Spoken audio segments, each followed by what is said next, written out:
I was in the last meeting, I was mentioning this word in 2 Peter chapter 3. 2 பேதுரு 3ஆம் அதிகாரத்திலே உள்ள வசனத்தை போன கூட்டத்திலே நான் சொல்லிக் கொண்டிருந்தேன். 2 Peter chapter 3. We'll read from verses 10 to 15. I'll ask Brother John follow. 2 பேதுரு 3ஆம் அதிகாரம் 10 to 15 வசனம் வரை வாசிக்கலாம். கர்த்தருடைய நாள் இரவிலே திருடன் வருகிறதுமாய் வரும். அப்பொழுது வானங்கள் மடவென்று அகன்று போகும், பூதங்கள் வெந்து உருகி போகும், பூமியும் அதில் உள்ள கிரியைகளும் எரிந்து அழிந்து போகும். இப்படி இவைகளெல்லாம் அழிந்து போகிறபடியால் நீங்கள் எப்படிப்பட்ட பரிசுத்த நடக்கையும் தேவ பக்தியும் உள்ளவர்களாய் இருக்க வேண்டும். தேவனுடைய நாள் சீக்கிரமாய் வரும்படி மிகுந்த ஆவலோடு காத்திருங்கள். அந்த நாளில் வானங்கள் வெந்து அழிந்து பூதங்கள் எரிந்து உருகி போகும். அவருடைய வாக்குத்தத்தின்படியே நீங்கள் வாசமாயிருக்கிற புதிய வானங்களும் புதிய பூமியும் உண்டாகும் என்று காத்திருக்கிறோம். ஆகையால் பிரியமானவர்களே, இவைகள் வர காத்திருக்கிற நீங்கள் கரையற்றவர்களும் பிழையற்றவர்களுமாய் சமானத்தோடு அவர் சந்நிதியில் காணும்படியாய் ஜாக்கிரதையுள்ளாயிருங்கள். மேலும் நம்முடைய கர்த்தரின் நீடிய பொறுமையை இரட்சிப்பு என்று எண்ணுங்கள். நமக்கு பிரியமான சகோதரனாகிய பவுலும் தமக்கு அருளப்பட்ட ஞானத்தினால் இப்படி உங்களுக்கு எழுதியிருக்கிறான்.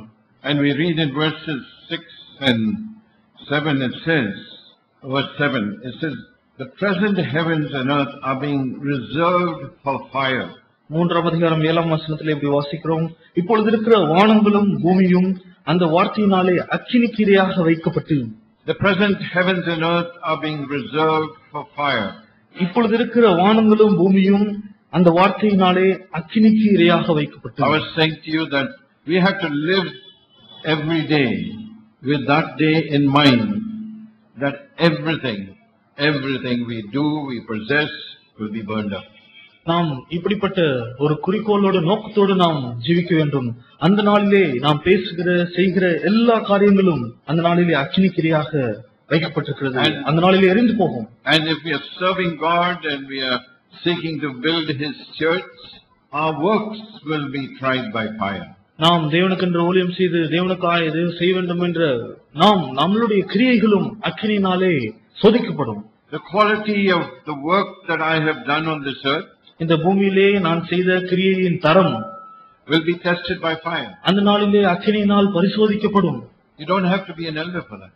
நீ அதற்காக ஒரு மூப்பனாய் இருக்க வேண்டியதில்லை. Your sisters, the work that you do on this earth will be tested by fire. சகோதரிகளே, இந்த பூமியிலே நீங்கள் செய்கிற கிரியைகள் ஒரு நாளே அக்கினியினாலே பரிசோதிக்கப்படும். You say, brother, I'm not doing anything. நீங்கள் சொல்லலாம், சகோதரனே, நான் ஒன்றும் செய்யவில்லை. No, maybe God has called you just to be a homemaker, just to be a housewife, look after the children, look after your husband, keep home, cook the meals, do the washing. ஒருவேளை தேவன் உங்களை வீட்டிலே வேலை செய்கிறவர்களாய், கணவனை பார்த்துக்கொண்டு பிள்ளைகளை பார்த்துக்கொண்டு வீட்டிலே வேலை செய்கிறவர்களாய் ஒருவேளை உங்களை தேவன் அழைத்திருக்கலாம். You believe that all that you have done will be tested by fire? உங்களுக்கு தெரியுமா, நீங்கள் இப்படி செய்கிற காரியமும் ஒரு நாள் அக்கினியினால் சோதிக்கப்படும் என்று? Everything. எல்லாம், எல்லா காரியமும். Brothers, சகோதரர்களே, you may not be an elder. நீங்கள் ஒருவேளை மூப்பராய் இல்லாமல் இருக்கலாம். You may not be a youth leader. ஒருவேளை வாலிபர்களை நடத்துகிற தலைவனாய் இல்லாமல் இருக்கலாம். You may not be doing much for the church. சபைக்கென்ற அநேகம் நீங்கள் செய்யாமல் இருக்கலாம். But even arranging the hall, ஒருவேளை ஹாலை அரேஞ்ச் பண்ற காரியம், some little things you do for the church, சபைக்காய் செய்கிற நீங்கள் செய்ய சிறிய காரியம், all our works will be tested by fire. நம்மளுடைய எல்லா கிரியையும் அக்கினியினாலே பரிசோதிக்கப்படும். The quality, அதனுடைய தரம், how I have built. நான் அதை எப்படி கட்டினேன். You say, what big thing is there about arranging the chairs and cleaning the hall? சபையை ஒழுங்குபடுத்துறதுல, சேர போறதுல என்ன பெரிய காரியம் இருக்குது என்று கேட்கலாம். Or maybe even cleaning the toilet. ஒருவேளை டாய்லெட்டை சுத்தம் பண்ற காரியமா இருக்கலாம். You say, what is that? What big thing is that? அது என்ன பெரிய காரியம்? Why should that be tested? அது ஏன் அக்கினியினால பரிசோதிக்கப்படும் என்று கேட்கிறாயா? What will be tested is the way I did it, my attitude. அது எதை திரும்ப ஆண்டவர் பரிசோதிக்க போகிறார்? என்னுடைய மனப்பான்மை, நான் அதை எப்படி செய்தேன். Everything, everything will be tested. எல்லா காரியமும் அந்த நாளிலே பரிசோதிக்கப்படும். How I have done that particular work, even if it's a small thing, is looking after the home, looking after the children, sisters. சகோதரிகளே, வீட்டை பார்த்துக்கிறது, பிள்ளைகளை பார்த்துக்கிறது சிறிய காரியமா இருந்தாலும் நீங்கள் எப்படி செய்தீர்கள் என்பது பரிசோதிக்கப்படும். Submitting to your husband. ஒருவேளை உங்களுடைய கணவருக்கு கீழ்ப்படுகிற காரியமா Whether இருக்கலாம். you've done that gladly and cheerfully. அதை சந்தோஷமாய் மனப்பூர்வமாய் செய்தீர்களா? You'll be tested there. அந்த நாளிலே பரிசோதிக்கப்படும். It says each of us will give an account of the works that we have done in our body. நம்மளுடைய சரீரத்திலே செய்த கிரியைக்கு தக்கதாய் ஒவ்வொருவனும் கணக்கு கொடுக்க வேண்டும் என்று வாசிக்கிறோம். Every man, every woman's work will be tested. எல்லா சகோதரனுடைய சகோதரியுடைய கிரியையும் பரிசோதிக்கப்படும். Those who are built with wood, hay and stubble. மரத்தினாலும் வைக்கோலினாலும் கட்டினவர்களுடைய கிரியை பரிசோதிக்கப்படும். Will be burned up. அது எரிக்கப்படும் அந்த நாளிலே. Those who have done it with an attitude that is serving God. தேவனுக்கு நான் ஊழியம் செய்கிறேன் என்ற மனப்பான்மையோடு செய்தவர்கள். Whether they thanked or appreciated in the meetings or even personally, they are not worried. அவர்கள் தனிப்பட்ட விதத்திலும் கூட்டங்களிலும் அவர்களை பாராட்டினாலும் துதித்தாலும் அதெல்லாம் அவர்களுக்கு கவலை இல்லை. God sees it. தேவன் அதை பார்க்கிறார். You done it in secret. நீங்கள் ரகசியத்திலே செய்தீர்கள். Even putting money in the box. ஒருவேளை காணிக்கப்பட்டிலே பணம் போற You விஷயம். done it in secret. ரகசியமாய் செய்தீர்கள். You fasted. You done it in secret. நீங்கள் உபவாசித்தீர்கள், ரகசியமாய் செய்தீர்கள். You didn't go around telling somebody, I fasted for 3 days. யார்கிட்டயும் போய் நான் 3 நாள் உபவாசம் செய்தேன்னு நீங்க சொல்லிட்டாலே இல்ல. A number of people, even in our CFC churches, who boast about how many days they fasted, how much time they spend in prayer, what time they get up in the morning to pray. நம்மளுடைய CFC சபைகளிலும் அநேக இடங்களிலும் நம்மளுடைய சபையில் கூட அநேகர் இப்படியாய் நான் எத்தனை நாள் உபவாசிக்கிறேன், எப்ப காலையில் எழுந்திருக்கிறேன், எவ்வளவு நேரம் ஆண்டவர்கிட்ட நான் தனிப்பட்டு ஜெபிக்கிறேன் என்பதை மெச்சிக்கொள்கிறார்கள். Whether you get up 4 o'clock in the morning or get up at 7 o'clock. நீ காலையில 4 மணிக்கு எழுந்திருச்சா என்ன, 7 மணிக்கு எழுந்திருச்சா என்ன? What matters most? எது முக்கியம்? Have you done it because you felt I have to do it? நான் இதை செய்ய வேண்டும் என்பதனால் செய்தாயா? It's good to pray and spend time in prayer. ஜெபிப்பதிலும் நேரத்தை செலவு செய்வதிலும் நல்லது. But you boast about it. அதை குறித்து மெச்சிக்கொள்கிறாயா, பெருமை பாராட்டுகிறாயா? You lost your reward. உன்னுடைய பலன் அடைந்து தீர்ந்து விட்டாய். You fasted and somebody has come to know, you lost your reward. நீ உபவாசிக்கிறாய், யாரோ ஒருக்கு தெரிய வந்துச்சு, உன்னுடைய பலன் முடிந்து விட்டது. And whatever we do, even in our jobs, like I said, is going to be burned up. நாம் நம்மளுடைய வேலைகளிலும் நாம் எதை செய்தாலும் ஒரு நாளிலே அது அக்கினிக்கு இரையாக வைக்கப்படும். Reserved for fire. அது அக்கினிக்காக இரையாக வைக்கப்பட்டிருக்கிறது. If I built with gold and silver and precious stones, தங்கத்தினாலும் வெளியினாலும் வெளியேறப்பட்ட கற்களினாலும் கட்டினால் it will survive the fire. அங்கே நாளிலே அக்கினிக்கு அது தப்பித்துக் கொள்ளும். God sees our motives. நம்மளுடைய நோக்கத்தை தேவன் பார்க்கிறார். Why did I do that? நான் ஏன் இதை செய்தேன்? Why did I say that? நான் இதை ஏன் இப்படி சொன்னேன்? That's what God will examine. அந்த நாளிலே தேவன் அதைதான் பரிசோதிக்க போகிறார். 2 Corinthians 4. 2 கொரிந்தியர் 4 You don't வாசிக்கிறோம். need to turn there. நாம் அங்கே திருப்ப வேண்டியதில்லை. If we have passed judgment before the time, காலத்துக்கு முன்பே ஒருவேளை நாம் தீர்ப்பு சொல்லியிருப்போமானால் we are accountable to God. நாம் தேவனுக்கு கணக்கு ஒப்புவிக்க Because God வேண்டும். said, wait, why are you in a hurry? Wait on that till that day. I test the motives of the one you have judged. ஆண்டவர் சொல்றார், நீ காத்திரு, நீ ஏன் அவசரப்படுகிறாய்? அந்த நாளுக்காய் காத்திரு, அந்த நாளிலே அவன் செய்த நோக்கத்தை நான் நியாயந்திருப்பேன். Why she said this? ஏன் இப்படி சொன்னாள் அவள்? Why did he do this? ஏன் இவர் இப்படி செய்தார்? Why did he have to correct me? ஏன் அவர் என்னை திருத்த வேண்டும்? God will test. தேவன் அது அந்த நாளிலே பரிசோதிப்பார். You've heard these things. இந்த காரியங்களை நீங்கள் You've கேட்டிருக்கிறீர்கள். been in the church, even if you've been in the church for 2 years. 2 வருஷம் இந்த சபையில இருந்தாலும் இப்படிப்பட்ட காரியங்களை But கேட்டிருப்பீர்கள். how many of us take it seriously? எத்தனை பேர் நாம் இதை சீரியஸா எடுத்துக்கொள்கிறோம்? Everything's going to be tested by fire. எல்லா மக்களினால் சோதிக்கப்படும். So, not only all the things that I said I made, நான் சொன்னேனே, நான் தயாரித்த காரியங்கள் மாத்திரமல்ல, but what I've done in the church. ஆனால் நான் சபையில செய்த காரியமும் With what attitude I've done it. என்ன மனப்பான்மையோடு செய்தேன். To please God. நான் தேவனை பிரியப்படுத்த To செய்தேனா? get God's appreciation and thanks. தேவன் பாராட்ட வேண்டும், தேவனுக்கு நன்றியுள்ளவனாய் செய்தேனா? Or to impress the brothers and sisters. அல்லது சகோதரர்களை பிரியப்படுத்தும்படியாய் செய்தேனா? We spoke about humility. நாம் தாழ்மையை குறித்து பேசினோம். You want other brothers and sisters to know that you're a humble brother, humble sister? மற்ற சகோதர சகோதரிகள் நீ தாழ்மையான சகோதரன் சகோதரி என்று சொல்ல வேண்டும் என்று விரும்புகிறாயா? What does God think about you? தேவன் உன்னை குறித்து என்ன சொல்கிறார்? That's the question. அதுதான் கேள்வி. Does God think I'm a humble brother? Does God think you're a humble sister? தேவன் நீ தாழ்மையுள்ள சகோதரன், நீ தாழ்மையுள்ள சகோதரி என்று தேவன் யோசிக்கிறாரா? Everything will be tested. எல்லாம் பரிசோதிக்கப்படும். So it says in verse 8 of 2 Peter chapter 3, do not let this one fact escape your notice, beloved, that with the Lord 1 day is like 1,000 years, and 1,000 years like 1 day. The Lord is not slow about his promise, as some count slowness, but is patient toward you, not wishing for any to perish, but all to come to repentance. 8-9 வசனங்களிலே வாசிக்கிறோம், பிரியமானவர்களே, கர்த்தருக்கு ஒரு நாள் 1000 வருஷம் போலவும் 1000 வருஷம் ஒரு நாள் போலவும் இருக்கிறது என்ற இந்த ஒரு காரியத்தை நீங்கள் அறியாதிருக்க வேண்டாம். தாமதிக்கிறார் என்று சிலர் எண்ணுகிறபடி கர்த்தர் தமது வாக்கு குறித்து தாமதமாயிராமல் ஒருவரும் கெட்டு போகாமல் எல்லாம் மனம் திரும்ப வேண்டும் என்று விரும்பி நம்மேல் நீடிய பொறுமையுள்ளவராயிருக்கிறார். God is patient toward us. நம்மோடு நீடிய பொறுமையுள்ளவராயிருக்கிறார். And He shows us our attitude. நம்மளுடைய மனப்பான்மையை அவர் காண்பிக்கிறார். He shows us our motive. நம்மளுடைய உள்ளரங்கமான நம்மளுடைய நோக்கத்தை அவர் காண்பிக்கிறார். That is the great grace of God. அது தேவனுடைய மகத்தான கிருபை. God can tell me, why did you say that? With what motive did you say it? நீ என்ன மனப்பான்மையோடு நோக்கத்தோடு இதை செய்தாய், இதை சொன்னாய் என்பதை தேவன் காண்பிக்க முடியும். And when you shared in the meeting, with what motive did you want everybody come after the meeting say that was a good message? கூட்டத்திலே நீ பகிர்ந்து கொள்கிறாய், எல்லாரும் வந்து இது நல்ல செய்தி என்று சொல்ல வேண்டும் என்ற மனப்பான்மையோடு நீ சொல்லுகிறாயா? No, we need to repent, my brothers and sisters. சகோதர சகோதரிகளே, நாம் மனம் திரும்ப வேண்டும். That's what it says, that all come to repentance. அதுதான் இங்கே வாசிக்கிறோம், எல்லோரும் மனம் திரும்ப வேண்டும். Not only the unbelievers, அவிசுவாசிகள் மாத்திரமல்ல, all of us. நாம் எல்லோருமே. The day of the Lord will come like a thief. கர்த்தரின் நாள் திருடன் வருகிறது போல வரும். The day of the Lord is very near. கர்த்தருடைய நாள் மிகவும் சமீபமாக இருக்கிறது. And it says there in verse 12, we have to look for and hastening the coming of the day of God. நாம் கர்த்தருடைய வருகைக்காய் நாம் காத்திருக்கிறோம் என்று வாசிக்கிறோம். Look for and hastening the coming of the day of God. கர்த்தருடைய வருகைக்காய் நாங்கள் காத்திருக்கிறோம். Do you believe? அதை நீங்கள் விசுவாசிக்கிறீர்களா? What God, the Holy Spirit says here? இங்கே ஆவியானவர் சொல்லுகிறதை நீங்கள் விசுவாசிக்கிறீர்களா? We are not only to look for that day. அந்த நாளுக்காய் நாங்கள் பார்த்து கொண்டிருக்கிறோம் என்றில்லை, we have to hasten it. ஆவலோடு காத்திருக்கிறோம் என்று 12ஆம் வசனத்திலே வாசிக்கிறோம். How can we hasten it? அதை எப்படி நாம் தீவிரப்படுத்த முடியும்? Very clearly. இங்கே தெளிவாய் வாசிக்கிறோம். It says in verse 14, therefore, beloved, since you look for these things, be diligent to be found by Him in peace, spotless and blameless. 14ஆம் வசனத்தில், ஆகையால் பிரியமானவர்களே, இவைகள் வர காத்திருக்கிற நீங்கள் கரையற்றவர்களும் பிழை இல்லாதவர்களுமாய் சமாதானத்தோடு அவர் சந்நிதியிலே காணப்படும்படி ஜாக்கிரதையுள்ளவர்களாயிருங்கள். Be diligent to be found by Him in peace.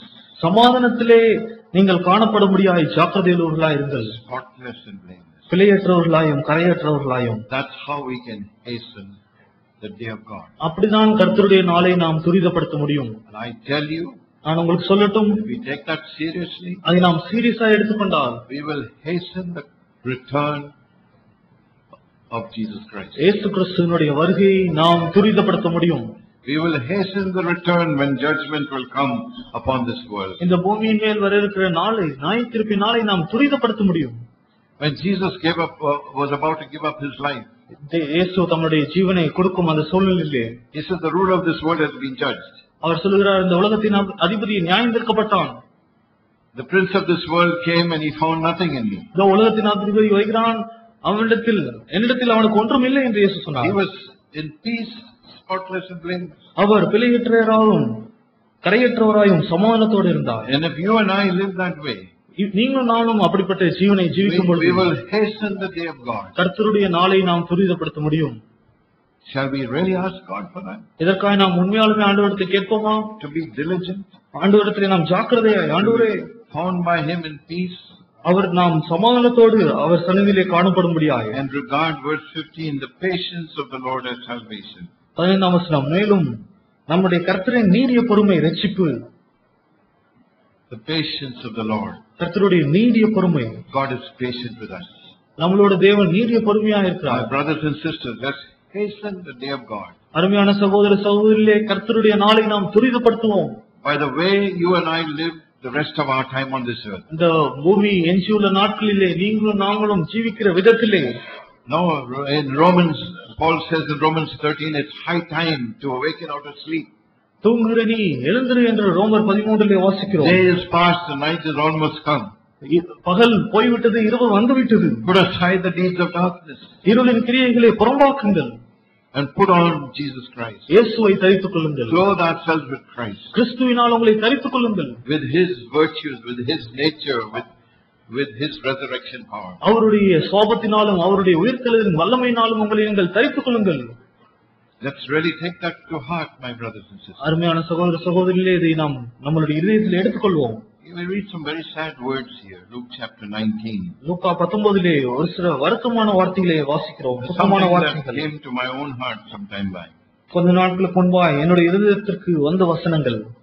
Luke chapter 19 Luca 19 and verse, Jesus wept. We have record.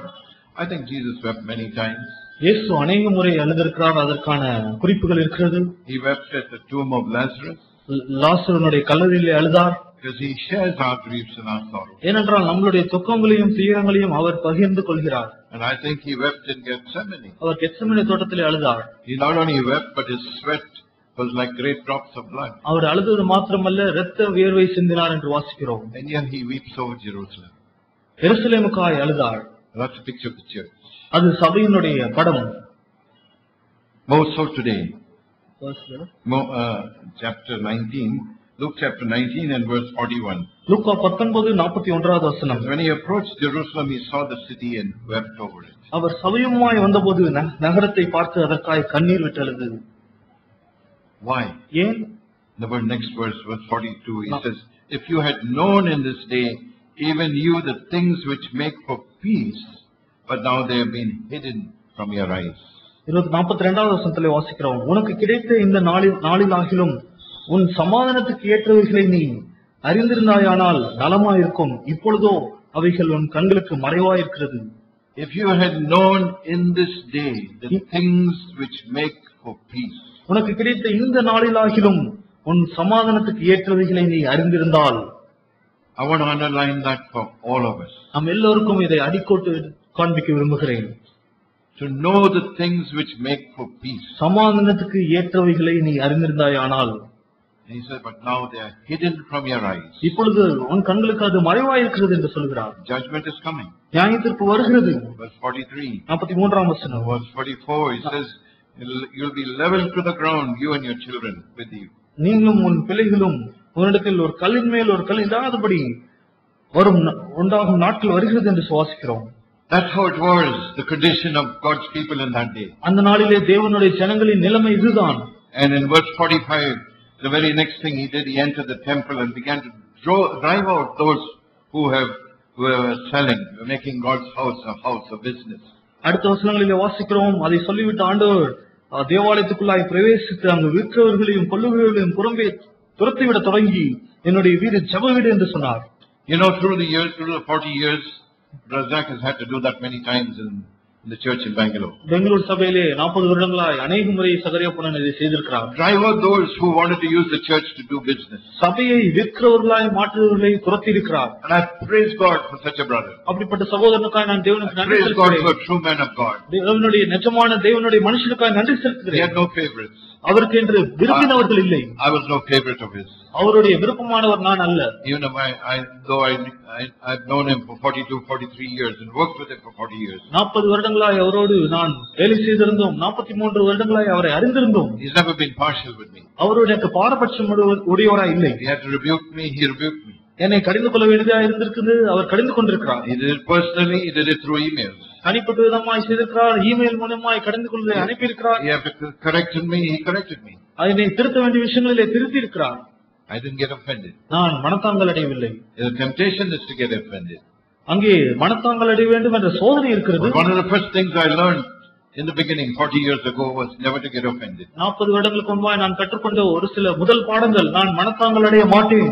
To believe that my elder brothers have my interests and my future. என்னுடைய மூத்த சகோதரர்களுக்கு அவர்களுடைய இதயத்திலே என்னுடைய எதிர்காலமும் என்னுடைய நலனும் இருக்கிறது என்பதை விசுவாசம். So we had to drive out people who did business in the church. சபையிலே விற்கிறவர்களை நாம் துரத்த வேண்டியதா இருக்கிறது. People who sold LIC policies, people who came and sold Amway and all these things. Amway, LIC policy என்று வருகிறவர்களை துரத்த வேண்டியதா இருக்கிறது. No place for such people in the church. சபையிலே அப்படிப்பட்டவர்களுக்கு இடம் இல்லை. Jesus drove them out. இயேசு அவர்களை துரத்தினார். Says, it's written, my house shall be called a house of prayer. 46ஆம் வசனத்திலே என்னுடைய வீடு ஜெப வீடா எழுதி இருக்கிறது. He made it a robber's den. அதை நீங்கள் Kallar குகையாய் You made it a மாற்றினீர்கள். place of business. அதை வியாபார ஸ்தலமாய் மாற்றிவிட்டீர்கள். That was the condition of God's people. தேவனுடைய ஜனத்தின் நிலைமை அதுதான். That's the condition of God's people today, my brothers and sisters. சகோதர சகோதரிகளே, இந்த நாளிலும் தேவனுடைய ஜனத்தின் நிலைமை அதுதான். I've been a full-time worker for nearly 8-9 years. நான் முழு நேர ஊழியனாய் Full-time worker. 8-9 years. 8-9 வருடமாய் நான் முழு நேர ஊழியனாய் இருந்த பொழுது I'm still a full-time worker. நான் முழு நேர ஊழியனாய் தான் இருந்தேன். I was a paid full-time worker. நான் சம்பளம் வாங்கின முழு நேர I ஊழியர். was paid a salary. எனக்கு சம்பளம் கிடைக்கும். But I saw people do business. ஆனால் ஜனங்கள் வியாபாரம் செய்வதை I பார்த்திருக்கிறேன். said that to you in the last meeting. நான் போன கூட்டத்திலே சொன்னேன். People had their own interests ஜனங்களுக்கு தங்களுடைய சொந்த விருப்பம், at heart. At heart. இருதயத்திலே சொந்த விருப்பமும் நோக்கமும். That's not what I left my job for. நான் என்னுடைய வேலையை இதற்காக விடவில்லை. I wanted to serve God. நான் தேவனுக்கு ஊழியம் செய்ய விரும்பினேன். I didn't want to do business with Him. நான் தேவனோடு வியாபாரம் செய்ய விரும்பவில்லை. So I thank God with all my heart நான் இருதயத்தின் ஆழத்திலிருந்து ஆண்டவருக்கு நன்றி செலுத்த முடியும். that I found a man of God நான் ஒரு தேவ மனுஷனை கண்டுபிடித்தேன். and I found a church நான் ஒரு சபையை கண்டுபிடித்தேன். which did not do business. வியாபாரம் செய்யாத தேவ மனுஷனையும் சபையும் கண்டு கொண்டேன். I found a man who was not thinking only of his own was not thinking of his interest. தன்னுடைய சொந்த ஆதாயத்தை தேடாத ஒரு மனுஷனை கண்டுபிடித்தேன். He had the interest of Christ Jesus at heart. அவர் இருதயத்திலே தேவனுடைய ஆதாயம், தேவனுக்கென்ற விருப்பம் இருந்தது. I thank God that He joined me together with such a man, அப்படிப்பட்ட மனுஷனோடு தேவனை இணைத்ததுக்காய் தேவனுக்கு நன்றி செலுத்துகிறேன். with such a brother. அப்படிப்பட்ட சகோதரனோடு. And if you got elder brothers in your church who don't seek their own, value them, appreciate them. உங்களுடைய சபையிலே தங்கள் சொந்த லாபத்தை தேடாத சகோதர மூப்பர்கள் இருப்பார்கள் என்றால் அவர்களை பாராட்டுங்கள், அவர்களை மதிக்க கற்றுக்கொள்ளுங்கள். You young brothers, appreciate them. வாலிபர்களே, அவர்களை பாராட்டுங்கள். Know the things which make for peace. சமாதானத்துக்கு எடுத்த காரியங்களை விரும்புங்கள். Sisters, சகோதரிகளே, if you have husbands, உங்களுக்கு இப்படிப்பட்ட புருஷன் know இருப்பார்கள். the things that make for peace. சமாதானத்துக்கு எடுத்த காரியங்களை If you have children, பிள்ளைகள் இருப்பார்கள் என்றால் know the things that make for peace. சமாதானத்துக்கு எடுத்த காரியங்களை அறிந்து கொள்ளுங்கள். Don't gossip about the elders and other brothers and sisters. மூப்பர்களை குறித்து மற்ற சகோதர சகோதரிகளை குறித்து புறம்புரி தெரிய வேண்டாம். Your children listen. அதை உங்களுடைய பிள்ளைகள் They கேட்கிறார்கள். listen to the conversation between husband and wife, mother and father. கணவனுக்கும் மனைவிக்கும் தாய்க்கும் தகப்பனுக்கும் உள்ள உரையாடல்களை அவர்கள் கேட்கிறார்கள். And if in what you are speaking is sowing strife and division in the church, நீ பேசுகிற காரியம் சபையில உள்ள பிரிவுகளை பற்றி பேசிக் கொண்டிருக்கிறாயா? I want to say to you in Jesus' name, you're a hindrance to God's work. நான் சொல்லட்டும், இயேசுவின் நாமத்தினாலே தேவனுடைய கிரியைக்கு நீ ஒரு தடங்கலாய் இருக்கிறாய். God is my witness. தேவனுடைய சாட்சி. My wife is there. என்னுடைய மனைவி அங்கே இருக்கிறாள். And if sometimes children, sometimes our wives may have complaints. But if we as brothers, I'm speaking now to the brothers, if we seek to know the things that make for peace, then we would avoid them getting a wrong attitude towards the elders or towards the sisters. நான் இப்பொழுது விசேஷமாய் சகோதரத்திலே சொல்லுகிறேன், ஒருவேளை நம்மளுடைய மனைவிகளுக்கும் பிள்ளைகளுக்கும் இப்படி சபையில் உள்ள காரியங்களை குறித்து குறை சொல்கிற மனப்பான்மை இருக்கலாம். ஆனால் நாம் சகோதரர்களாய் இருந்து நான் தேவனுக்கு எடுத்த காரியங்களிலே எந்த இப்படிப்பட்ட தவறான மனப்பான்மைக்கு இடம் கொடுக்க மாட்டேன் என்று நான் நிற்க வேண்டும். My children have come home, particularly I have 5 girls, and they come home sometimes with some complaints. எனக்கு விசேஷமா எனக்கு 5 பெண் பிள்ளைகள் வீட்டுக்கு வந்து சில குறைகளோடு வருவார்கள். Some older sisters said, why are you wearing that? Why are you wearing earrings? சில மூத்த சகோதரர்கள் சொல்லுவாங்க, ஏன் இப்படிப்பட்ட ட்ரெஸ் போட்டிருக்க, ஏன் இந்த காதுல இது போட்டிருக்க, why are you doing that? ஏன் இதை இப்படி செய்கிறாய்? Brothers also, சகோதரர்களும் கூட somebody says something, சிலர் யாரோ ஒருவர் உங்களை பார்த்து இப்படி சொல்கிறார்கள், what do you do? நீங்கள் என்ன செய்ய போகிறீர்கள்? You know the things that make for peace? சமாதானத்துக்கு அடுத்த காரியங்களை விரும்புகிறீர்களா?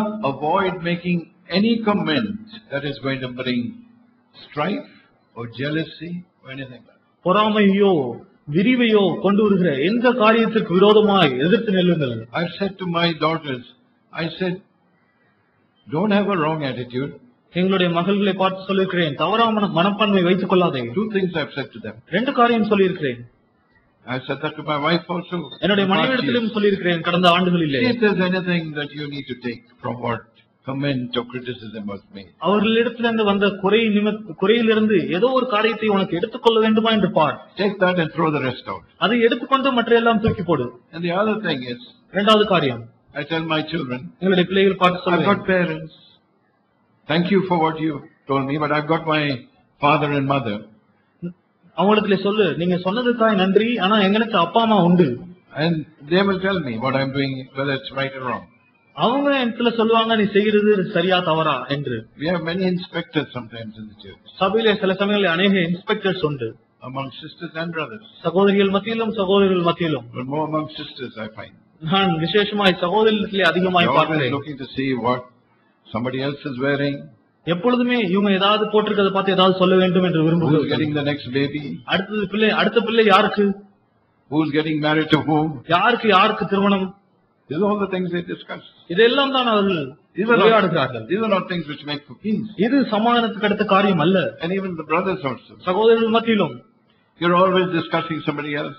மற்றவர்களை பற்றி எப்பொழுதும் பேசுகிறீர்களா? Maybe somebody has failed. யாரோ ஒருத்தர் தோல்வி அடைந்து விட்டார். Maybe somebody has gone backslidden. ஒருவேளை ஒருவர் பின்வாங்கி போய்விட்டார். What are you doing? என்ன செய்கிறாய்? You talk about it. அதை குறித்து பேசுகிறாயா? You're not contributing to peace in the church. சபையின் சமாதானத்துக்கு நீ பங்கா இல்லை. Know the things that make for peace. சமாதானத்துக்கு அடுத்தவைகளை நாடுங்கள்.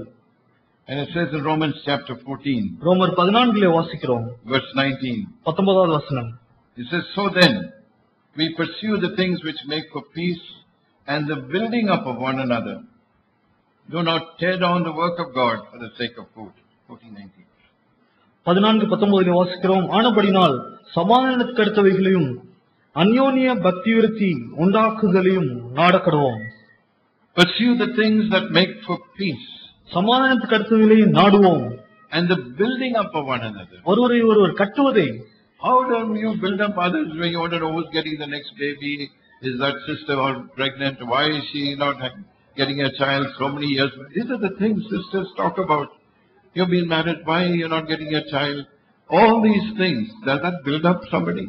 நான் சொல்லுகிற காரியங்கள் சமாதானத்தை கட்டுமா என்று யோசித்து பாருங்கள்.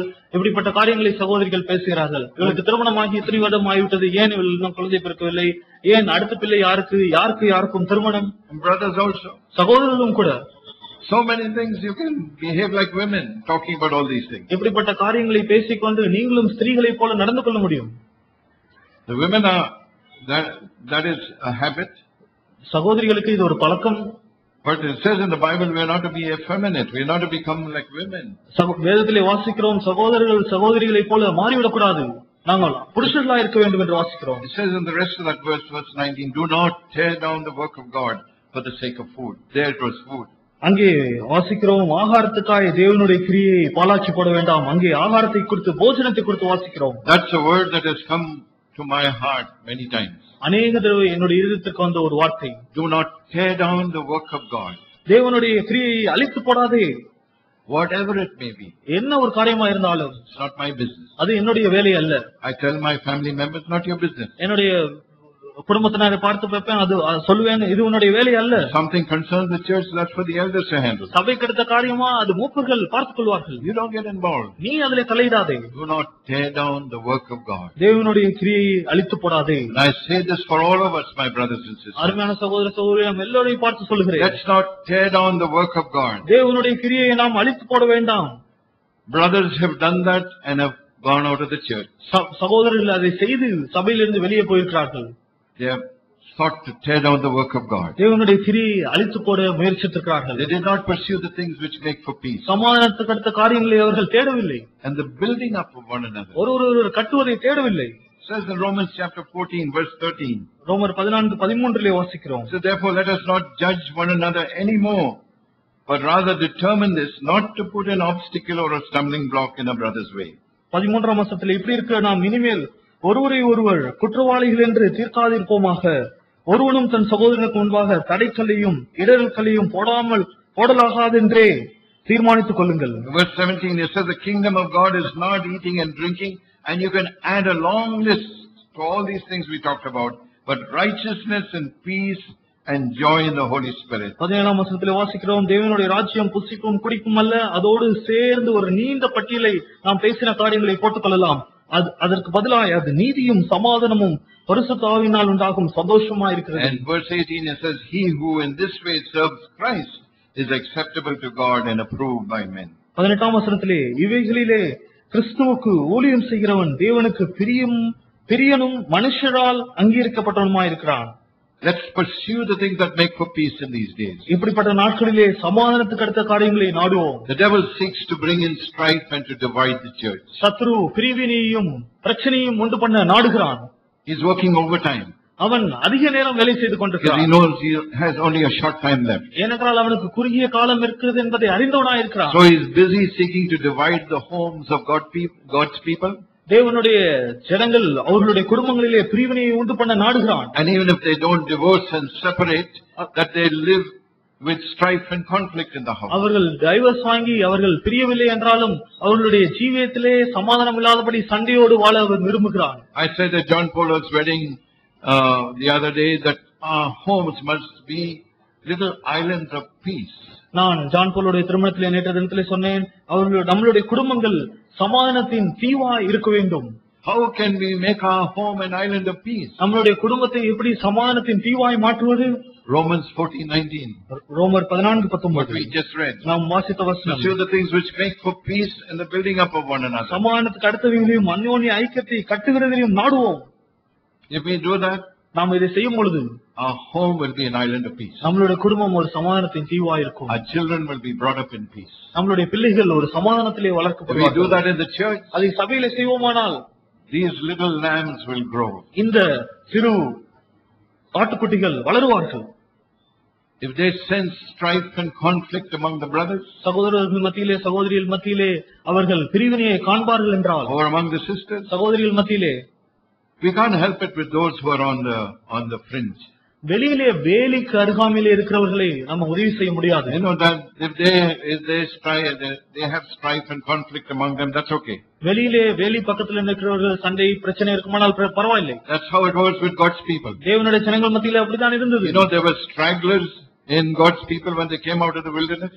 When they came into the wilderness, அவர்கள் வனாந்தரத்திலிருந்து வந்த பொழுது உங்களுக்கு தெரியுமா, குந்தி குந்தி நடந்தவர்கள் இருந்தார்கள் என்று. you know, people on the periphery, on the fence. அவர்கள் வேலியிலே நிற்கிறவர்கள், எல்லையிலே நிற்கிறவர்கள். I don't have time to show you that word. அந்த வசனத்தை காண்பிக்க எனக்கு நேரம் இல்லை. It says Amalek finished them off. அமலேக்கியர்கள் அவர்களை வெட்டி போட்டான் என்று வாசிக்கிறோம். Amalek was an enemy. அமலேக்கியர் சத்ருவா இருந்தான், அவர்களை கொன்று போட்டான். Amalek is a picture of the flesh. அமலேக்கு என்பது மாம்சத்தினுடைய There will அடையாளம். always be people in the church like that. சபையிலே அப்படிப்பட்ட ஜனங்கள் எப்பொழுதும் They இருப்பார்கள். don't get committed. அவர்கள் தங்களை அர்ப்பணிப்பதில்லை. They come as regular visitors. அவர்கள் தொடர்ந்து சந்திக்கிறவர்களாய் வந்து போகிறார்கள். They are out on the periphery. அவர்கள் எல்லையிலே நிற்கிறவர்கள். And they go and year out. அங்க வருடம் வந்து போகிறது. And they get offended, some go away. சிலர் மனத்தாங்கள் அடைந்து போய்விடுகிறார்கள். Which is a good thing. அது நல்ல காரியம். But some stay. ஆனால் சிலர் தரித்து As long as they cannot pollute and dilute the testimony of the church, that's okay. அவர்கள் சபையினுடைய சாட்சியை கெடுத்து விடாமல் இருந்தால் அது போதும். That's why we need brothers who are strong. ஆகவேதான் பலமுள்ள சகோதரர்கள் தேவை. Who can stand up for God. தேவனுக்காய் நிற்கிறவர்கள். Who don't regard any man's face. எந்த மனுஷனுடைய முகத்தை பார்க்காதவர்கள். Family member or close friend. தன்னுடைய சொந்த குடும்பத்தினராக இருந்தாலும் நண்பனாக இருந்தாலும் பார்க்காதவர்கள். It's such brothers, not just the elders. மூப்பர்கள் மாத்திரமல்ல, 2 or 3 elders can't do it. 2-3 மூப்பர்கள் இதை செய்ய We முடியாது. need a core of brothers. அவர்களுக்கு சகோதரர்கள் தேவை. And I thank God we have that in Bangalore. பெங்களூரிலே அப்படிப்பட்ட சகோதரர்கள் இருக்கிறார்கள். தேவனுக்கு நன்றி. Core of brothers. அவர்கள் மையத்தில் இருக்கிற சகோதரர்கள் who seek to hold up the pure testimony of Jesus. இயேசுவினுடைய உண்மையான சாட்சியை தூக்கி பிடிக்கிறவர்கள். So like I said, these people on the fence, நான் சொன்னது போல வேலையிலே நின்று கொண்டிருக்கிறவர்கள், they get finished off அவர்கள் மரித்து by போகிறார்கள் their own flesh. தங்களுடைய சொந்த மாம்சத்தினால். But நாம் we have to seek after the things that make for peace. சமாதானத்துக்கு அடுத்தவைகளை நாட வேண்டும். And we don't tear down the work of God. தேவனுடைய வேலையை கிரியை அழித்து போடக்கூடாது. In Ephesians 4 it says we have to be diligent to preserve the unity of the Spirit in the bond of peace. எபேசியர் 4 வாசிக்கிறோம், சமாதானத்தின் ஆவியை கட்டும்படியாய் நாம் ஜாக்கிரதையாய் இருக்க வேண்டும். Be diligent to preserve the unity of the Spirit in the bond of peace. சமாதானத்தின் ஆவியை கட்டும்படியாய் நாம் ஜாக்கிரதையுள்ளவர்களாய் இருக்க வேண்டும் என்று வாசிக்கிறோம். That's our calling. அதுதான் நம்மளுடைய அழைப்பு. Brothers and sisters. சகோதரர்களுக்கும் சகோதரிகளுக்கும். And it says we are not to judge one another anymore. Romans 14:13 what we read. ரோமர் 14:13 வாசிக்கிறோம், இனி ஒருபோதும் ஒருவரை நியாயந்திருக்க வேண்டாம். So what are the things we must pursue to make for peace? சமாதானத்துக்கு அடுத்தவைகளை எப்படிப்பட்ட காரியங்களை நாம் நாட வேண்டும்? We don't have far to go to look. If you look at Romans chapter 15, ரோமர் 15 வாசித்தால் நாம் அதை கண்டுபிடிக்க முடியும். it's wonderful that God has given us an answer to everything in the Bible. We don't have to be confused. The Bible is written for simple people. வேதம் எளியவர்களுக்கு, வேதத்திலே எந்த குழப்பமும் இல்லை. தேவன் எல்லா கேள்விகளுக்கும் பதிலை வைத்திருக்கிறார். Romans 15:14. ரோமர் 15:14 வசனம். What does Paul say there? He says, concerning you, my brethren, I myself am convinced that you yourselves are full of goodness, filled with all knowledge, and able also to admonish one another. 14 Pavul சொல்கிறார், என் சகோதரர்களே, நீங்கள் நற்குணத்திலே நிறைந்தவர்களும் சகல அறிவினாலும் நிரப்பப்பட்டவர்களும் ஒருவருக்கொருவர் புத்தி சொல்ல வல்லவர்களாய் இருக்க வேண்டும் என்று நான் உங்களை குறித்து நிச்சயித்திருக்கிறேன். And in Ephesians chapter 5, எபேசியர் 5 வாசிக்கிறோம். Ephesians chapter 5 verse 8. 8 வசனம், எபேசியர் 5:8. It says there in verse 8, it says, you were formerly darkness, but now you are light in the Lord. Walk as children of light, for the fruit of the light consists in all goodness and righteousness and truth, trying to learn what is pleasing to the Lord. எபேசியர் 5:8 முற்காலத்திலே நீங்கள் அந்தகாரமாய் இருந்தீர்கள், இப்பொழுதோ கர்த்தருக்குள் வெளிச்சமாய் இருக்கிறீர்கள். வெளிச்சத்தின் பிள்ளைகளாய் நடந்து கொள்ளுங்கள். ஆவியின் கனி சகல நற்குணத்தினாலும் நீதியினாலும் உண்மையினாலும் விளங்கும்.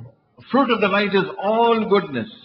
ஆவியின் கனி சகல நற்குணத்தினாலும். So if I am walking in the light, நான் ஒளியிலே நடந்தால், what will be that which will come from my life? என்னுடைய ஜீவனிலிருந்து எது வெளிப்படும்? Goodness. நற்குணம். All goodness. எல்லா நற்குணமும். Brothers and sisters. சகோதரர்களுக்கும் சகோதரிகளுக்கும். And then we are able to encourage others. We are able to admonish one another. அப்பொழுது நாம் மற்றவர்களை கட்ட முடியும், ஒருவரை உற்சாகப்படுத்த முடியும். Then I am qualified to speak in the meetings. அப்பொழுது நான் கூட்டத்திலே பேசுவதற்கு தகுதி பெற்றவன்.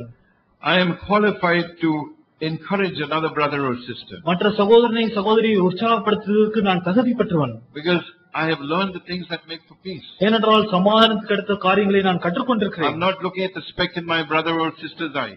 என்னுடைய சகோதரனுடைய சகோதரியுடைய கண்ணில் இருக்கிற துரும்பை பார்க்கவில்லை. I'm judging myself. என்னை நான் நியாயந்திருக்கிறேன். Take out a plank from my own eye. என்னுடைய கண்ணில் இருக்கிற பெரிய கட்டையை எடுக்க விரும்புகிறேன்.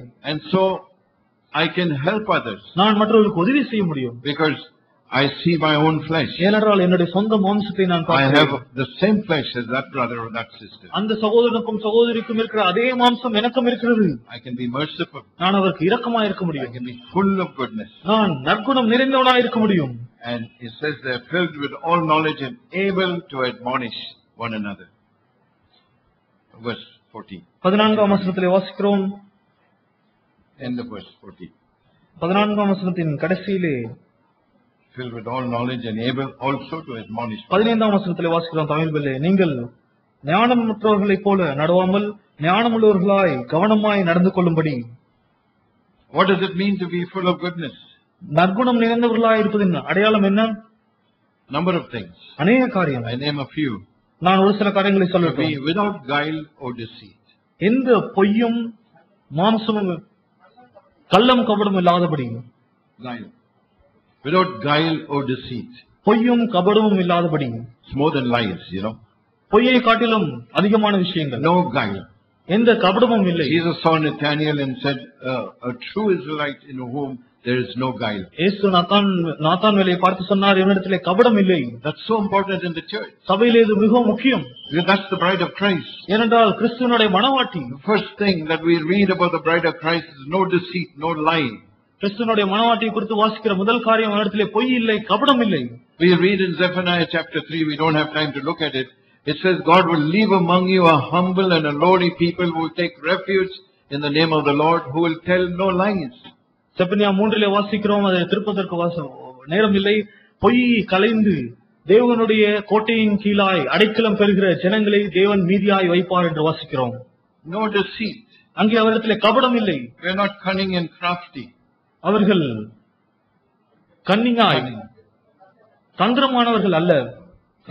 Crooked. Paul says, we are not walking craftily, cunningly. Pavul சொல்கிறார், தந்திரமாய் நாங்கள் நடக்கிறது அல்ல. Adulterating the word of God. தேவனுடைய வார்த்தையை நாங்கள் கலப்பில்லாமல் உங்களுக்கு பிரசங்கித்தோம் என்று சொல்கிறார். You see that a lot today. இந்த நாளிலே அநேகரை அப்படி பார்க்கிறோம். Preachers who are crafty. தந்திரமான பிரசங்கியார்கள். They know how to get people to give money. பணத்தை எப்படி கொடுக்க வைப்பது என்று அறிந்தவர்கள். Paul says we're not like that. Pavul சொல்கிறார், நாங்கள் அப்படிப்பட்டவர்கள் அல்ல. We are transparent. தெளிவாய் தெளிவாய் Our இருக்கிறவர்கள். conscience is made manifest to you. எங்களுடைய மனசாட்சி உங்களுக்கு வெளிரங்கமா இருக்கிறது.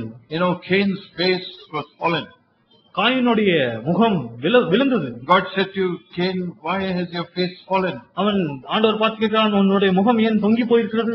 If we are not careful to judge, to cleanse deceit and hypocrisy from our lives, it will show on our faces. நம்மளுடைய வாழ்க்கையிலிருந்து மாய்மாலத்தை அகற்றவில்லை என்றால் நம்மளுடைய முகத்திலே அது தெரியும்.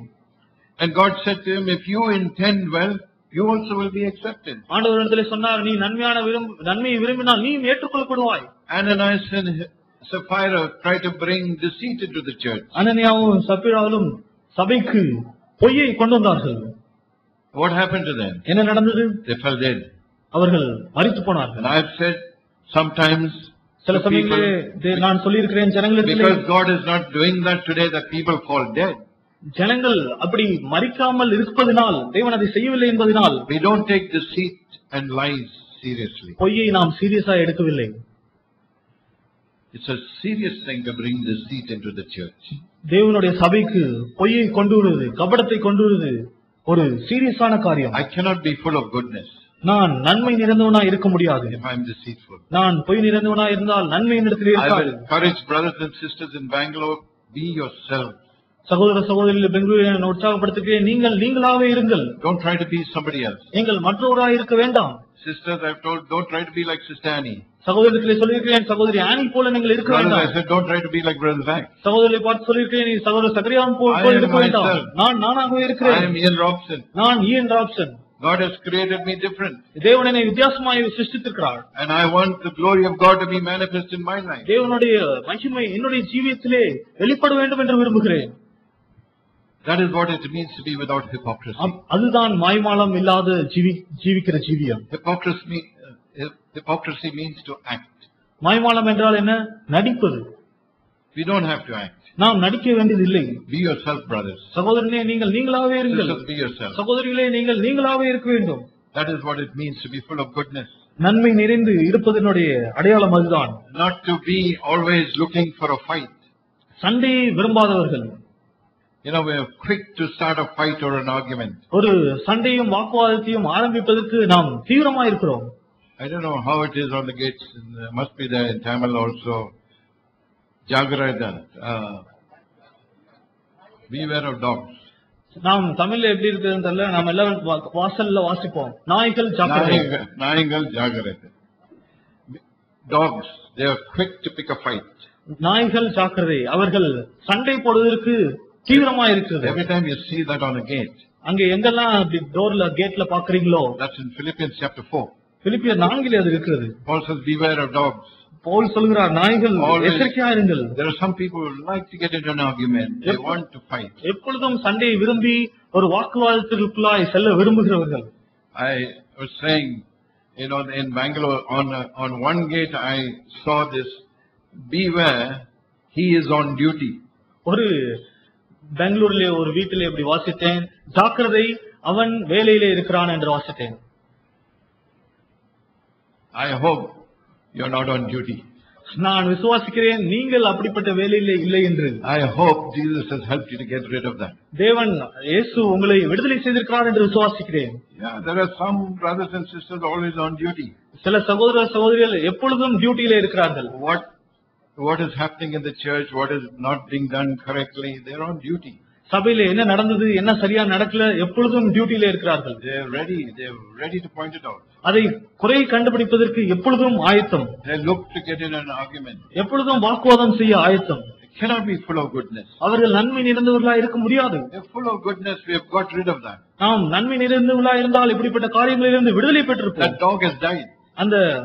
அந்த ஒரு நாய் மரித்திருக்கும். Completely. முற்றிலுமாய் மரித்திருக்கும். We must follow Jesus till that happens. That dog in me, the old nature in me, dies.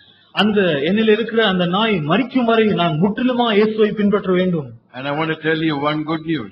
நான் ஒரு நற்செய்தி உங்களுக்கு சொல்லட்டும். That dog, that old man was crucified with Jesus on the cross of Calvary. அந்த நாய், பழைய மனுஷன் கிறிஸ்துவோடு அந்த கல்வாரியிலே மரிக்கப்பட்டு விட்டது. Hallelujah. அல்லேலூயா. Praise God. கர்த்தருக்கு ஸ்தோத்திரம். I don't have to struggle and strive நான் போராட வேண்டியதில்லை. to be full of goodness. நன்மை நிறைந்தவனாய் இருக்க வேண்டும் என்று நான் போராட வேண்டியதில்லை. Jesus dealt a death blow to that dog. இயேசு அந்த நாயை சிலுவையிலே அறைந்து விட்டார். I have to come into that life நான் அந்த ஜீவனுக்குள்ளாய் வர வேண்டும். where I will never pick a fight. நான் சண்டையை துவங்காத ஒரு மனுஷன். That's how it must be நம்மளுடைய ஜீவியத்திலே அப்படிதான் இருக்க in வேண்டும். your life and mine. உங்களுடைய வாழ்க்கையிலும் என்னுடைய வாழ்க்கையிலும் Be full of goodness. நன்மை நிறைந்தவர்களாய். Even if you have a complaint. ஒருவருக்கு மேல குறை இருக்கிறதா? You know, there were complaints in the early church. ஆரம்ப சபையிலே ஆதி சபையிலே குறை இருந்தது. You know, one set of widows was being neglected. They were not being given proper food. விதவைகளுக்கு சரியான சாப்பாடு இல்லை, அவர்கள் புறக்கணிக்கப்பட்டார்கள் என்ற ஒரு குறை. You know that story in Acts chapter 7. அப்போஸ்தலர் 7 அந்த சம்பவத்தை அறிந்திருக்கிறீர்கள். Selected 7 men full of faith and full of the Holy Spirit விசுவாசமும் ஆவியினாலும் நிறைந்த 7 பேரை அவர்கள் தேர்வு செய்தார்கள் to deal with that problem. இந்த பிரச்சனையை தீர்க்கும்படியாய். And thank God for such brothers and sisters. அப்படிப்பட்ட சகோதர சகோதரிகளுக்காய் கர்த்தருக்கு ஸ்தோத்திரம். Well, it says in Colossians in chapter 3, கொலோசியர் 3 வாசிக்கிறோம். for all those who have complaints, குறை இருக்கிறவர்கள் எல்லோரும். in verse 12, 12ஆம் வசனம் 12 to 15, brother. 12 15. கொலோசியர் 3 12 15 வரை. ஆகையால் நீங்கள் தேவனால் தெரிந்து கொள்ளப்பட்ட பரிசுத்த பிரியருமாய் உருக்கமான இரக்கத்தையும் தயவையும் மனத்தாழ்மையும் சாந்தத்தையும் நீடிய பொறுமையும் தரித்துக் கொண்டு ஒருவர் தாங்கி ஒருவர் பேரில் ஒருவருக்கு குறைபாடு உண்டானால் கிறிஸ்து உங்களுக்கு மன்னித்தது போல ஒருவர் மன்னியுங்கள். இவை எல்லாவற்றின் மேலும் பூர்ண சற்குணத்தின் கட்டாகிய அன்பை தரித்துக் கொள்ளுங்கள். தேவ சமாதானம் உங்கள் இதயத்திலே ஆளக்கடவுது. இதற்கென்றே நீங்கள் ஒரே சரீரமாய் அழைக்கப்பட்டிருக்கிறீர்கள். நன்றி அறிதல் உள்ளவர்களாய் மாயிருங்கள். What do you do with complaints? முறுமுறுப்பை குறித்து என்ன செய்வோம்? It says there we are to forgive, we are to bear and forgive. நாம் சகிக்க வேண்டும், மன்னிக்க வேண்டும் என்று வாசிக்கிறோம்.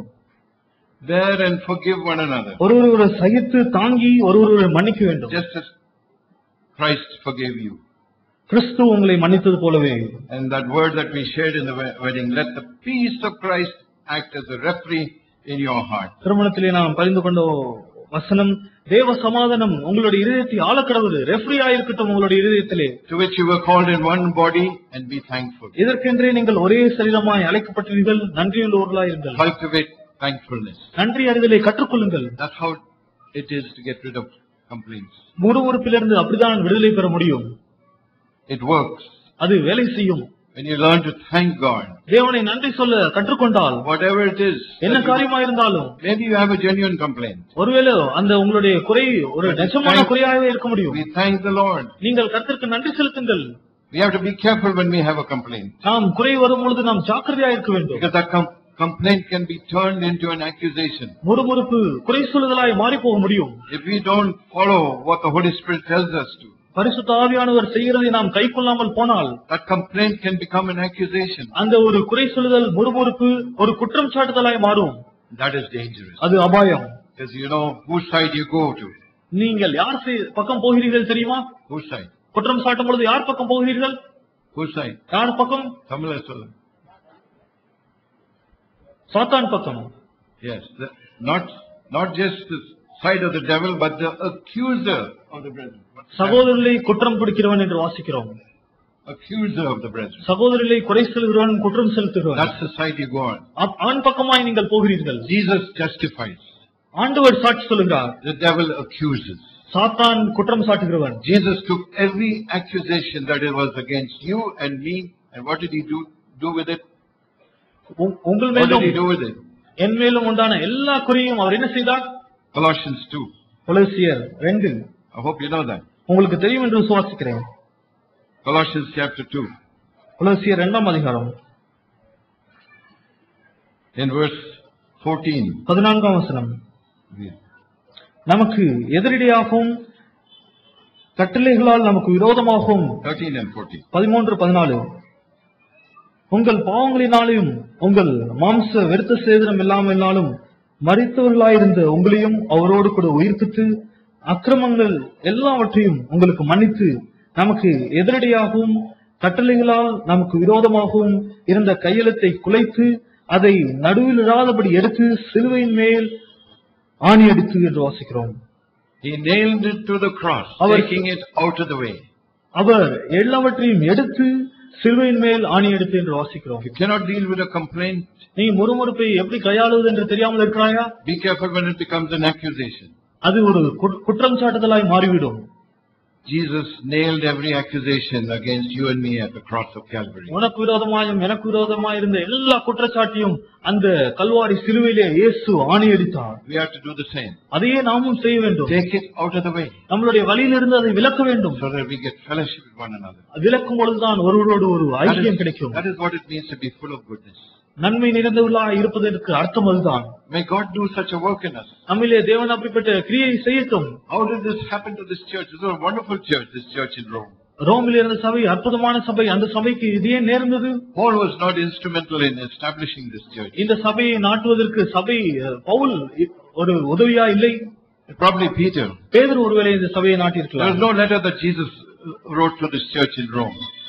ரோமுக்கு என்று இயேசு எழுதின அதிகாரம் ஒன்றும் இல்லை, கடிதம் இல்லை. They were full of goodness. அவர்கள் நன்மை நிறைந்தவர்களாய் இருந்தார்கள். Able to admonish one another. ஒருவர் மெச்சிக் கொள்கிறவர்களாய். What a church. என்ன ஒரு அற்புதமான சபை. I hope the church in Tuticorin will be a church full of goodness. நன்மை சகல நற்குணம் நிறைந்த சபையாய் தூத்துக்குடி சபை இருக்கும் என்று விசுவாசிக்கிறேன். That's what we seek for in CFC Bangalore. CFC பெங்களூரிலே அதுதான் நாங்கள் நாடுகிறோம். A church full of goodness. சகல நற்குணமும் நிறைந்த சபை. Able to encourage others. மற்றவர்களை உற்சாகப்படுத்தக்கூடிய சபை. The brothers and sisters get up to speak, they have only a word of encouragement. சபையிலே எழுந்து பேசுகிறவர்கள் உற்சாகப்படுத்துகிற வார்த்தையை மாத்திரமே பேசுகிற சபை. Not a word to hit somebody over the head with. மற்றவர்கள் தலையின் மேல் தட்டுகிற வார்த்தை அல்ல. To encourage the brothers and sisters. சகோதரர்களை உற்சாகப்படுத்துகிற ஒரு வார்த்தை. Because they are full of goodness. ஏனென்றால் நற்குணம் நிறைந்தவர்கள். My dear brothers and sisters. அருமையான சகோதர சகோதரிகளே. Oh, what a need there is for that among us. நம்ம மத்தியிலே அப்படிப்பட்ட தேவை எவ்வளவா இருக்கிறது. We cannot manufacture it. இதை நாம் உற்பத்தி செய்ய முடியாது. Only the Holy Spirit can bring that into your life and mine. என்னுடைய வாழ்க்கையிலும் உங்களுடைய வாழ்க்கையிலும் பரிசுத்த ஆவியானவர் மாத்திரமே இதை கொண்டு வர முடியும். And I know, thank God that He's done that in my heart and He's continue to do it. அதை என்னுடைய இதயத்திலே செய்திருக்கிறார். அவருக்கு நான் நன்றி செலுத்துகிறேன். அதை தொடர்ந்து அவர் செய்து கொண்டிருக்கிறார். I want to be full of goodness. சகல நற்குணம் நிறைந்த மனுஷனாய் இருக்க விரும்புகிறேன். Get rid of complaints. முறுமுறுப்பை விட்டு நீங்கினவன். No accusation. குறை சொல்லுதல் இல்லை. I never want to go over to that side. அப்படிப்பட்ட குற்றம் சாட்டுகிற சத்துருவின் பக்கத்துக்கு நான் போக விரும்பவில்லை. Because you know where he ends. அவன் எங்கே முடிவடைந்தான் என்று தெரியுமா? You know one more thing, there was no place found for him in heaven. அவனுக்கு பரலோகத்திலே இடம் இல்லை என்று உங்களுக்கு தெரியுமா? He was thrown down to the earth. அவன் பூமிக்கு தள்ளப்பட்டான். And we must give him no place in our homes and in our churches. நம்முடைய சபைகளிலும் வீடுகளிலும் அவனுக்கு ஒரு இடமும் கொடுக்க கூடாது. He is to be thrown out. நம்முடைய வீடுகளில் இருந்து அவன் தூக்கி எறியப்பட வேண்டும். Don't give him place in your home. உங்களுடைய வீட்டிலே அவனுக்கு இடம் கொடுக்காதே. Make your home an island of peace. உங்களுடைய வீட்டை சமாதானத்தின் தீவாய் மாற்றிக்கொள். He comes in by the back door. அவன் பின்வழியாய் ஒருபொழுதும் நுழைந்து விடக் கூடாது. Or by the window. அவன் ஜன்னல் வழியாய் நுழைந்து விடக் கூடாது. With something to whisper in your ear. அவன் ஏதோ உன்னுடைய காதிலே ஏதோ ஒன்றை சொல்லுகிறானா? About your wife, about your husband. உன்னுடைய மனைவியை குறித்து, கணவனை குறித்து காதிலே முணுமுணுக்கிறானா? பிள்ளைகளை குறித்து, for the brothers and sisters in சகோதர the church. சகோதரிகளை குறித்து சபையிலே Throw him out. அவனை புறம்பே தள்ளி எறி. No place. அவனுக்கு இடம் இல்லை. Your home and my home will be an island of peace. உன்னுடைய வீடும் என்னுடைய வீடும் சமாதானத்தின் தீவாய் இருக்க முடியும். Till Jesus comes. இயேசு வரும் வரை. One last word. கடைசியாக ஒரு வார்த்தை. How did this happen? இது எப்படி நடந்தது? Romans chapter 16. ரோமர் 14ஆம் அதிகாரம். This is how it happened. இது இப்படிதான் நடந்தது. You can read about this church and all the wonderful things that Paul says here. இங்கே பவுல் சொல்லுகிற अनेक அற்புதமான காரியங்களை குறித்து இந்த சபையை குறித்து வாசிக்க முடியும். Purity of the truth in Romans, in the book of Romans. ரோமர் புத்தகத்திலே சத்தியத்தின் ஒரு தெளிவு உண்மை இருக்கிறது. What does Paul say here? இங்கே பவுல் என்ன சொல்கிறார்? Verse 18 he talks about these ones who cause, verse 17. 17ஆம் வசனம். Ones who cause division and hindrances in the church. Verse 17. 17ஆம் வசனத்திலே சபைக்கு பிரிவினையையும் இடர்களையும் உண்டு பண்ணுவதை குறித்து எச்சரிக்கையாக இருக்க வேண்டும் என்று வாசிக்கிறோம். Verse 18. 18ஆம் வசனம். அப்படிப்பட்டவர்கள் நம்முடைய கர்த்தராகிய இயேசு கிறிஸ்துவுக்கு ஊழியம் செய்யாமல் தங்களுக்கு வயிற்றுக்கேற்ற ஊழியம் செய்து. And here is the secret.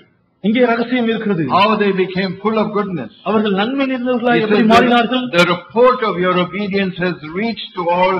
Therefore I am rejoicing over you, but I want you to be wise in what is good and innocent in what is evil. உங்கள் கீழ்ப்படிதல் யாவருக்கும் தெரிய வந்திருக்கிறது. ஆகையால் உங்களை குறித்து சந்தோஷப்படுகிறேன்.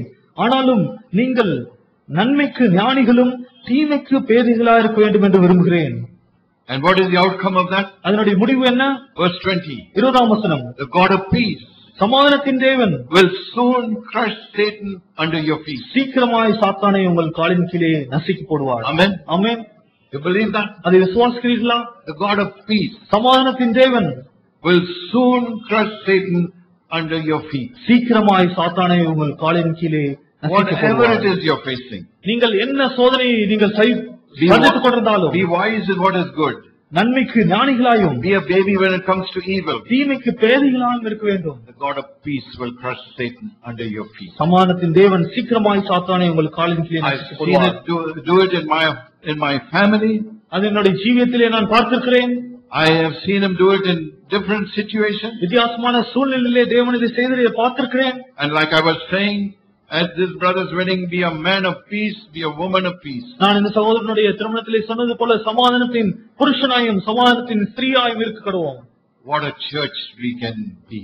நாம் எப்படிப்பட்ட அருமையான சபையா இருக்க முடியும்? What homes we can be. நாம் எப்படிப்பட்ட அருமையான குடும்பங்களா இருக்க முடியும்? Since the report of your obedience has reached to all. உங்களுடைய கீழ்ப்படிதலினுடைய அறிக்கை எல்லோருக்கும் தெரிய வந்திருக்கிறது என்று If வாசிக்கிறோம். our churches can become known as those who obey, நம்மளுடைய சபை கீழ்ப்படுகிற சபை என்று அறியப்பட்டால், not just those who preach. பிரசங்கிக்கிற சபை அல்ல.